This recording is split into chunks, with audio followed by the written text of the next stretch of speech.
अस्सलाम वालेकुम। आप देख रहे हैं के न्यूज़ HD। मैं हूं हारिस अली शाह गिलानी। चलते हैं आज की अहम खबरों की तरफ। मुल्की और गैर मुल्की ताज़ा तरीन खबरों से बाखबर रहने के लिए हमारे साथ रहिए। ईरान आयतुल्ला ख़ुमैनी ने कहा कि मेरी जान की कोई कीमत नहीं, एक नाक़िस जिस्म है और थोड़ी सी शोहरत जो आप लोगों ने दी है। मैंने सब कुछ इस्लाम और इनकलाब के लिए रखा हुआ है और सब कुछ कुर्बान करने पर तैयार हूँ। सुन्नत सैयदना इमाम हुसैन की तरह वैसे भी मुहर्रम उल हराम के महीने का आगाज है। इस बार शिकस्त वक्त के यजीदों की होगी। من جان ناقابلی دارم، جسم ناقصی دارم،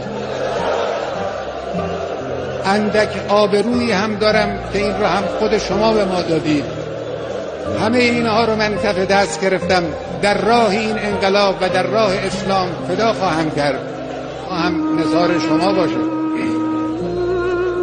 سید ما، مولای ما، دعا کن برای ما. صاحب ما تویی، صاحب این کشور تویی، صاحب این انقلاب تویی. پشتیبان ما شما هستید. ما این راه رو ادامه خواهیم داد، با قدرت هم ادامه خواهیم داد.